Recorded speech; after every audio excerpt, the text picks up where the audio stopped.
Ever wondered how the Federal Reserve's trillion-dollar policy decisions actually happen and what effect they have on the economy? In today's video, we're diving into quantitative easing and quantitative tightening, QE and QT for short, unpacking what they are, how they work, and why they matter.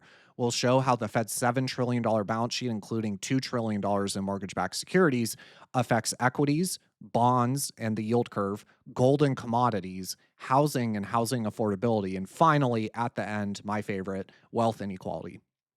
So, to briefly describe the mechanics of this, so here we see the M2 money supply in white. Remember, this is the measure of the money supply most people have heard of is a relatively broad way to measure the money supply. There is a much more narrow way to measure it called the monetary base. So, while M2 is 21.8 trillion, the monetary base is only 5.7 trillion. So, we are already talking about a system that has leverage, right? There's only 5.7 trillion of monetary base units, but yet $22 trillion of M2. Now, what are the components of this monetary base? Well, this is currency in circulation and what are called bank reserves. So here I will put bank reserves on, and hopefully you can see the correlation to the monetary base. This is one of the two main components of the monetary base. A bank reserve, so the Federal Reserve is the US's central bank. And if you are a major bank like JP Morgan Chase or Wells Fargo, you will have an account at the Fed, just like, you might have an account at Wells Fargo. Well, the difference is that every so often you get a deposit for tens, hundreds of billions of dollars in your account. That is when the Fed is engaged in quantitative easing. They are expanding their balance sheet, they are money printing, and just depositing it in an account that these major banks have. Well, this sounds like just gross money printing. And it sort of is, but people miss kind of the real point here, which is it's a asset swap. So they are getting something back from the banks when they deposit, $80 billion into J.P. Morgan Chase's account. They are getting something back in return. This is a financial asset like a U.S. Treasury bond or mortgage-backed security. So here I will put the Fed balance sheet on. And you can see that when the Fed is engaged in quantitative easing, this is where they're money printing, depositing the money in the bank's account, and getting something back from the bank. They are injecting dollars into the system and they are removing collateral, whether that be a mortgage backed security or US Treasury. Remember, US Treasuries are the main component, the main collateral for further money creation, right? It is the collateral that kind of runs the modern day system. And you can see that as the Fed balance sheet increases, so do bank reserves. And this is because the Fed when the Fed creates the bank reserve out of thin air, they deposit it at the banks, and then that can be measured by the red line. So a lot of people might think that this is very inflationary. But before we get to that, it's important to point out QE is only done now. This is excluding the period of time in the early 2000s when they were engaged in QE, money printing, balance sheet expansion, however you want to phrase it. They were engaged in QE and they were raising their overnight federal funds rate. Outside of that period of time, since the GFC, they have only engaged in balance sheet expansion or QE during periods of very severe economic stress like the GFC. So we can see that during that period of time, the balance sheet expanded massively. They were money printing like crazy or asset swapping like crazy. But look at inflation. Inflation actually fell. So the correlation here, in my opinion, QE is more of a mechanism that describes a low rate environment. Well, if you think about it, when should we have low rates? Well, that is to stimulate economic activity. Well, when are you trying to stimulate economic activity? Not when CPI is 9% and inflation is raging. You're trying to stimulate economic activity in the height of a great financial crisis where you have 2% deflation. That is when you really need to stimulate. And sure enough, that's what we see. QE is normally done during periods of severe economic stress, which are accompanied by disinflation or even deflation. Now, from this period of time starting in about early '09, all the way through to the start of Trump's first term, you can see the federal funds rate was basically zero, and the Fed was engaging QE. So I had mentioned, right, it is done in periods of severe economic stress, but then it can also be done in periods where they're trying to keep the rate very, very low. This is what's known as ZIRP, zero interest rate policy. And so QE is not done. The point here is QE is not done, generally speaking, during periods of very hot economic activity, because if it was, it would cause inflation. And sure enough, everyone knows the kind of inflation we got in 2020 when the Federal Reserve balance sheet went from 3.9 trillion all the way up to $9 trillion. We know that inflation went from 0% all the way up to 9%. So there are periods of time where if they overstimulate, and this also includes the fiscal side and Congress and the government is also a huge driver in inflation. But if there is, in the aggregate, if there is too much stimulation, it can cause very hot inflation, like we saw during that period of time. I will note there is another, just like there is QE and money printing to stimulate, there's also what's known as QT, which is quantitative tightening. This is where the very exact opposite is happening, and they are letting those assets mature and roll off their balance sheet. And I want to point out that they were engaged in QT, during Trump's first term. This was one of the things he was very upset with them about in the first term, because it was kind of the opposite of stimulatory. You can see that inflation was relatively low during that first term, but they still really wanted to try to bring their balance sheet down. Well, what happened? Eventually, here in, I think it was September of 2019, it might have been October of 2019, there was what was known as the repo rate crisis or the repo rate spike. I can do a video on that. Leave a comment if you'd like to see a video. But basically, the overnight repurchase rate spiked by like 9% in a single night. There was a shortage of collateral due to this QT. And what happened is that collateral got very expensive to lend out on an overnight basis. The repo rate spiked. It's the biggest financial economic calamity that most normal people have never heard about. So if you'd like to see a video on that, leave a comment. What happened immediately after October 2019? Well, the events of 2020, sure enough, there was this thing that came around the world that necessitated a huge amount of money printing. It necessitated huge stimulus because the global economy was grinding to a halt. And sure enough, that's what we see. So from, that repo rate spike in August or September, it was either August, September, or October of 2019. I forget exactly when.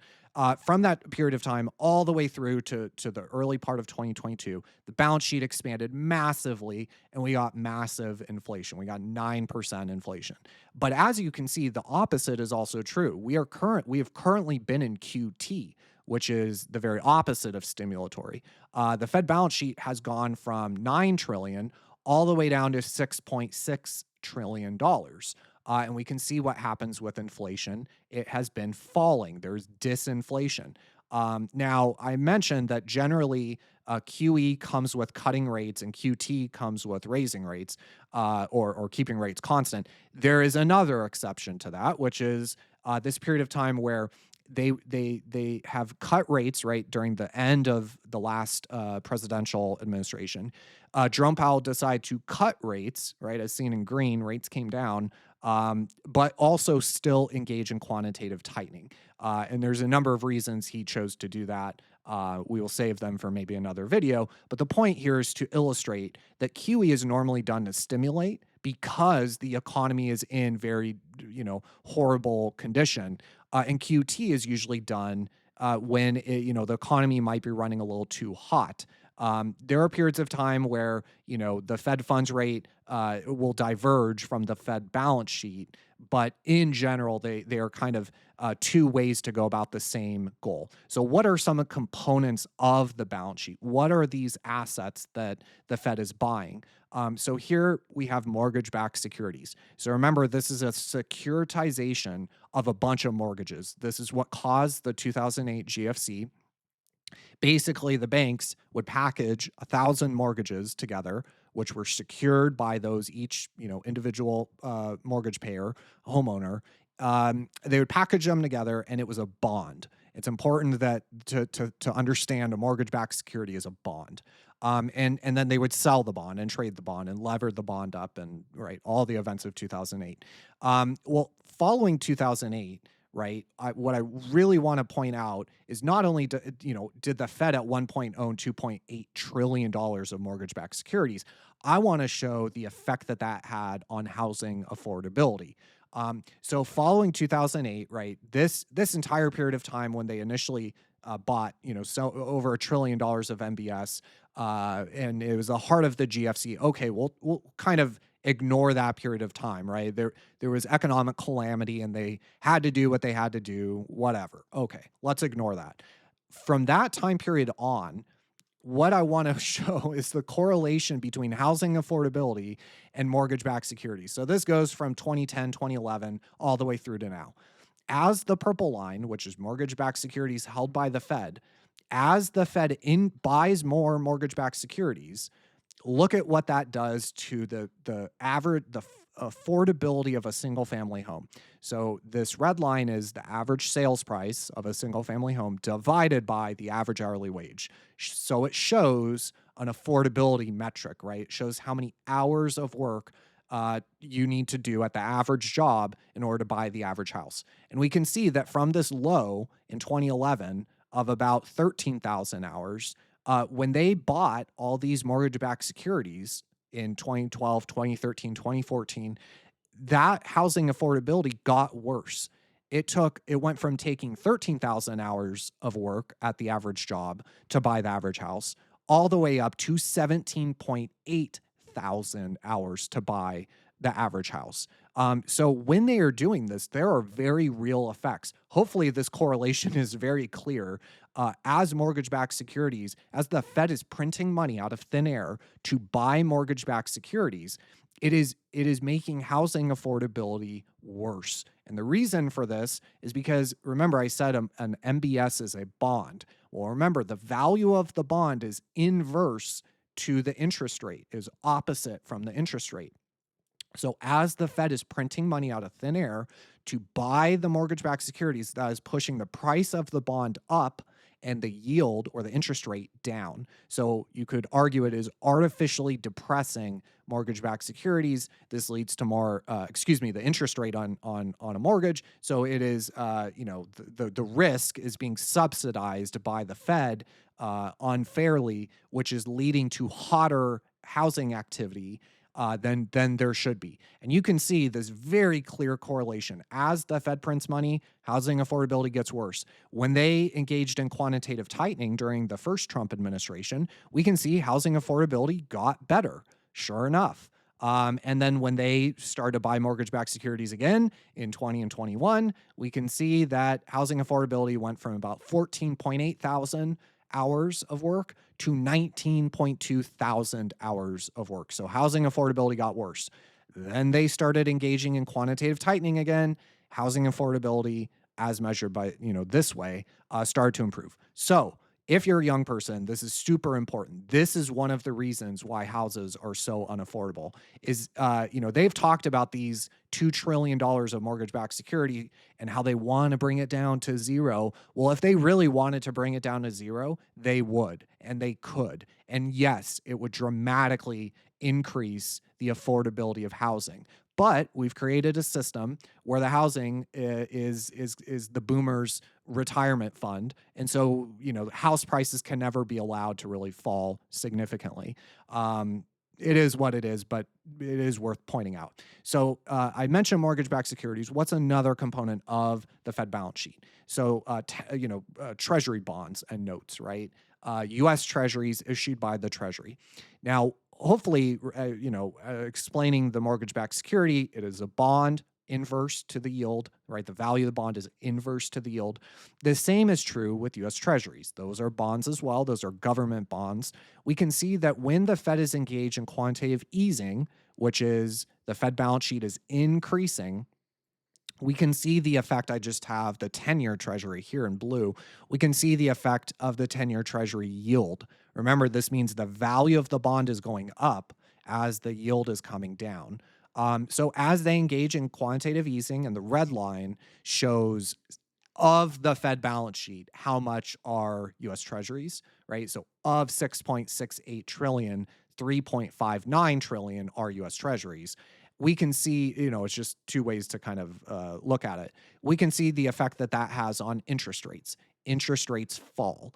And then here in QT, right, during the first Trump administration, we can see that, interest rates rose.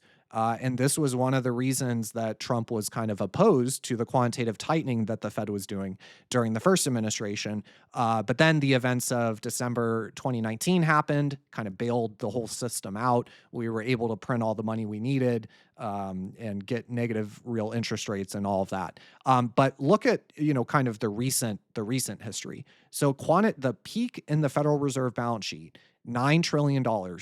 This was back when the 10-year Treasury was 2.6, 2.7%. It is now 4.3 trillion. So as the Fed is letting treasuries roll off the balance sheet, remember QT is the opposite of QE. We have seen, a rising 10-year yield. This makes intuitive sense. But it has also been accompanied by there are other factors at play when we're looking at the effect of the Fed balance sheet and the 10-year yield as an example for here. There are other things driving the 10-year yield, right? But in general, if the Fed is printing money out of thin air to buy U.S. Treasury bonds, like we saw here, the value of those Treasury bonds will go up, right? The Fed is printing money out of thin air to buy those bonds, and the yield will come down. So when I argue that kind of the next crisis, like we addressed in the prior video, or I guess not crisis, but when it comes due, I think that the Fed really will lean heavy on this balance sheet expansion and QE to bring down the low rates. I think they understand if they cut rates, given all the issues we've described in other videos, that if they cut rates too much, I think they know they would completely lose the long end of the yield curve, which would just go straight up. I think they know that. So I think it's much more likely that the next QE is going to involve or the next issue will be solved by QE and not cutting rates.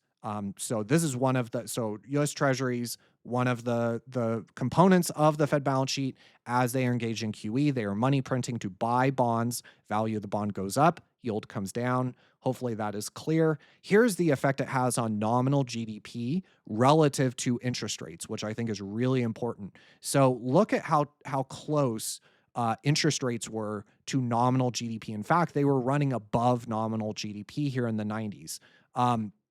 As soon as QE started, look at what happened to nominal GDP. Nominal GDP took off and the interest rates fell, right? You can see how the interest rates were hugging, if not above, the nominal GDP growth rate during this period of time in the kind of early to mid 90s and late 90s. But as soon as they engage in QE in 2002, we can see what happened to interest rates. They fell below nominal GDP. Nominal GDP was able to rise higher than the cost of the debt. Of course, there will be periods of time like the GFC where nominal GDP will just fall off a cliff, as we can see during this period of time. But in general, the general trend outside of these kind of major recessions is QE allows for the interest rate on the debt to be lower than nominal GDP. Remember, bonds are supposed to approximate nominal GDP. Well, if nominal GDP is 4.5, bonds should be 4.5 or even slightly higher. How would you prevent the bond yield from being at nominal GDP? Because remember, this is a huge, deciding factor in whether or not the debt matters. When nominal GDP is below the cost of the debt to GDP is increasing. The debt burden is bad for the government. When nominal GDP is above the cost of the debt, everything's fine. So if yields are supposed to approximate nominal GDP, but you get into this situation where, okay, well, now they're basically hugging or even slightly above nominal GDP, our debt burden is increasing. One of the ways you can avoid that is by printing money through QE to buy bonds, pushing the value of the bond up and the yield down. And so by doing that, you suppress the interest rate on your debt. you suppress the cost of your debt, and nominal GDP is able to run above the cost of the debt. I've been talking about this dynamic for a long time, but I think that we're going to see a period of time in the near future where rates could move higher, especially if oil spikes with geopolitical concerns. We could see rates move higher above nominal GDP, even further above nominal GDP than they are now. Right now, the 10-year Treasury is trading right at nominal GDP. The 20 and the 30 are above nominal GDP. I think that then what would happen is not the Fed cutting rates. I think what would happen is balance sheet expansion, right? We have been in quantitative tightening where the balance sheet has been shrinking. I think that we are close to the next QE, and I think it will be done to bring down rates. Because as we can see, when the Fed is engaged in quantitative easing, that basically suppresses the interest rate on the debt. And remember, when the interest rate is above nominal GDP, that is very bad news for the government. So here's another way to think about its effect on the yield curve. Um, Generally, quantitative easing is a steepening of the yield curve. This is the 30 minus the 2. Although it is important to point out that the yield curve, when inverted, right? This is the 30 to the 2, in March of 2023, and the Fed is engaged in quantitative tightening, and the yield curve has been steepening.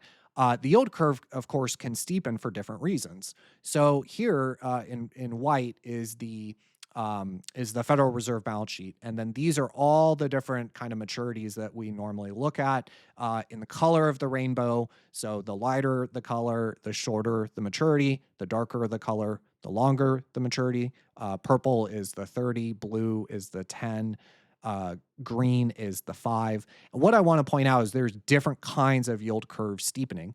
You can get a bull steepening, right, which is where all rates are falling, but the short-term rates are falling really, really quickly. Like we can see the yellow line, which represents the 3-month bond yield, that fell very, very quickly in '08, right? Because the Fed was cutting rates and it follows the Fed rate. The 30-year, yeah, it fell, but it didn't fall as much. So that'll cause the yield curve to steepen as we saw here, but it is what is known as a bull steepener. What we have been seeing recently is much more of a bear steepener, which is where all rates are rising. It's just that the long-term rates are rising faster than the short-term rates. That is more of what we are seeing recently. So there are different kinds of steepening. It's important to point out, and looking at a 30 minus the 2 or the 10 minus the 2, looking at a yield spread like this only gives you part of the picture. The yield curve can be steepening for good reasons, like a bull steepener, or bad reasons, like in a bear steepener. So I think that point is important. Here is gold, and it's a QE's effect on gold and commodities. So PPIAC, this is a producer price index, all commodities. And then we have gold, which is one commodity that is been used for hundreds, thousands of years as money. And hopefully this correlation is clear that not only commodities writ large, but gold, which is kind of supposed to be an instrument to maintain your purchasing power and to protect against inflation. We can see that generally speaking, gold rallies during periods of time of QE. Hopefully that correlation is clear. What I want to point out is gold peaked in September 2012, and the balance sheet didn't peak until October of 2014. So sometimes, a lot of times gold or Bitcoin too will price it. Remember, the job of markets is to look into the future. So a lot of times, like the peak in gold, could very well be before the end of QE. Because a lot has probably already been priced in. And these are both, charts of the commodities, all of them, and gold. They both show that QE, as the Fed is printing money, depositing it into bank accounts that these major banks have, that has, a positive effect on the gold price. The other way to think about gold, and I will show that right here, is that, if you invert it, this is the purchasing power of the dollar. Remember, gold is just a scarce asset. There's only so much of it in the world. The dollar price is another way to think about the value of the dollar, right? If a unit of gold went from costing $10 to $1,000, well, that another way to put that is not that gold got more valuable, but that the dollar got less valuable, or the purchasing power of the dollar fell. So, in my opinion, one of the best ways to if you believe in QE is coming, one of the best ways to protect against it are scarce assets. Gold is very scarce. Bitcoin is even slightly scarcer. I understand it's a newer instrument. Some people don't like it. They don't understand it. That's okay. Not trying to push anything on anyone. But gold and Bitcoin, scarce assets. You could also, commodities in general are kind of scarce. The what I appreciate about Bitcoin is it has the monetary policy and the issuance schedule. The inflation rate is known. It is telegraphed. Everyone knows that the new supply of Bitcoin will decrease. They know what it is today. They know what it'll be in 2 years from now. They know what it'll be in 8 years from now. That is part of the protocol that is Bitcoin. So that's what I appreciate about it. But if it's too new or too whatever, gold is a time tested way to kind of own scarcity, right? And the value of that thing will go up as more dollars are created. Hopefully that makes sense, because remember, the other way to think of the gold price going from $290 all the way up to $1,700 is that the dollar got that much less valuable, or purchases that much less. So here, I think, is another way to look at QE and the effects, the real world effects. So here we have Fed balance sheet again, but in nominal terms, I want to show. I'll take these two off for a second. In nominal terms, 2008, obviously there was a huge crisis that caused the stock market to sell off. But look at from the heart of 2008 all the way onward, the S&P. This is a logarithmic chart, by the way. The S&P has just been in this relentless bull trend as we've been engaged in quantitative easing, generally speaking. I mean, as a trend from the bottom in 2008, the Fed balance sheet went from 1.9 trillion all the way to 6.6 trillion. So yes, while the stock market sold off initially in 2022, and we did go into a bear market under the last administration, part of that was due to QT, right? For sure. And the kind of negative effect that QT has, right? Just like QE is stimulatory, QT is the opposite. And yeah, it put the S&P 500 into a bear market for sure. But in general, this trend, I think the trend that matters is the Fed balance sheet went from 1.9 trillion to 6.6. Every time they tried to engage in quantitative tightening, they were barely able to get anything done, right? And sure enough, something comes up, and they have to increase, by their statements, they have to increase it further, right? So the other thing that's in a relentless uptrend is the Fed balance sheet, right? As we can see, even taking into this little dip into account, it is still trillions of dollars higher than it was at the stock market low of 2008. So the big trend here, yes, while we might have been engaging QT recently, the big trend, the mega trend, is the debasement trend.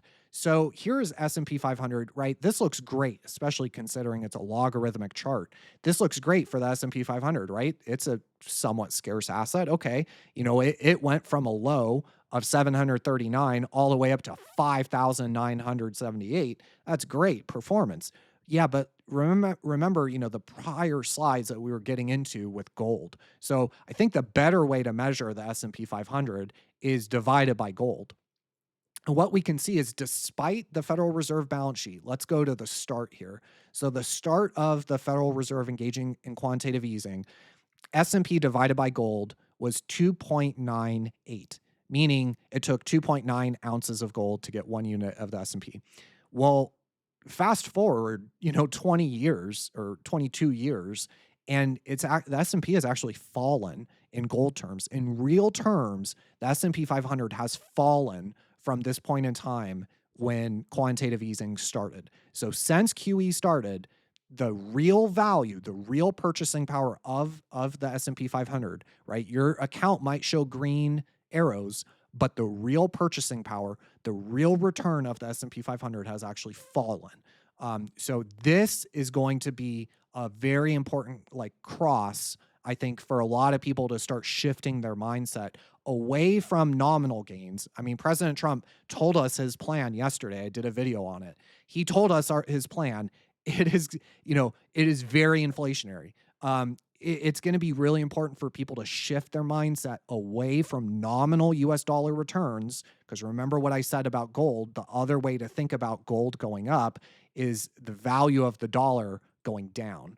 And so I think it's really important for people to, shift their mindset away from these kind of, nominal returns, right? Oh, the balance sheet is going up. Everything's great. My S&P 500 is going up. Well, yeah, but in gold terms, is it going up?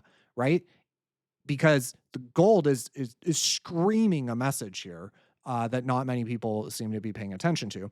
So, okay, S&P 500 in real terms, that has gone down. It is actually a negative return going back to 2002. What about my measure of financialization? So I will take the S&P 500 off here to hopefully, no, I can't. Here is the S&P 500 divided by the average hourly wage.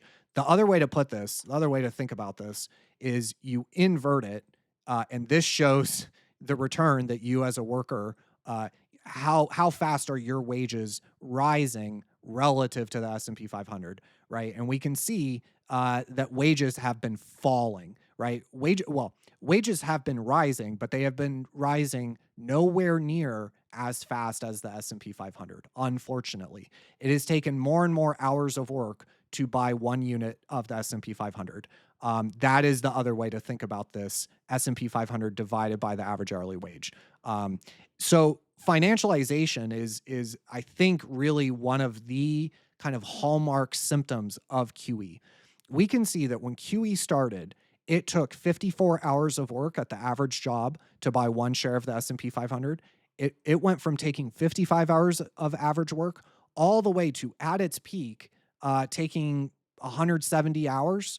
I mean, at the peak here that we just met in late 2024, it was 200 hours, meaning the S&P 500 financial assets returned 4x larger, faster, better returns than the average hourly wage. The S&P 500 grew 4 times faster than the average hourly wage is the other way to think about that. Since QE started, and financialization really kind of accelerated as measured by this metric here. Financialization is a concept. This is just one way to conceptualize or abstract that concept and measure it. It has resulted in, great returns for financial assets, but if you're working for a living, it has been very, very poor returns, right? Financial assets are doing great. Your wage is not. So lastly, to finish up here, here's the Fed balance sheet in log in yellow. Here's the net worth of the top 1% as a share of GDP. And hopefully the correlation here is very, very clear.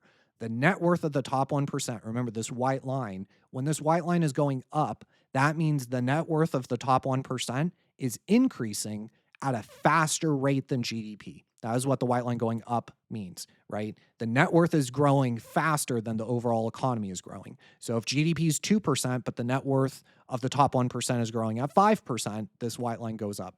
Well, let's look at the net worth as a share of GDP, and it has increased notably since the start of QE. It has gone from 0.98 here when QE started all the way up to 1.65. So the net worth of the top 1% relative to GDP as a share of GDP has increased notably since QE started. Number one. Number two, I also want to point out the effect it has on US debt to GDP. Again, hopefully this correlation is clear. We went from, in April of 2008, our debt to GDP was about 65%. Well, by the end of QE2, QE3, our debt to GDP was at 100%. Look at the dramatic rise in debt to GDP for the country as we engage in quantitative easing. The effect, the correlation here is clear. Look, debt to GDP. This is one of the hallmarks, problems of our time. And whether or not QE and more money printing will solve it, I'm not sure. We're kind of getting to a point where some people pointed out it's like it's almost like a Ponzi scheme, and I would say, well, yeah, it's late stage Ponzi. And is just even more money printing the answer to it?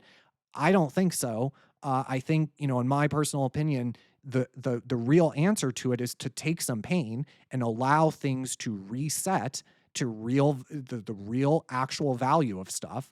That means the S&P 500 could fall 80%. That means gold could fall. That means housing could fall 60%, right? But letting deflation occur and letting things return to normality or to sanity or to reality, right? You can try to defy financial gravity forever, but eventually it catches up with you.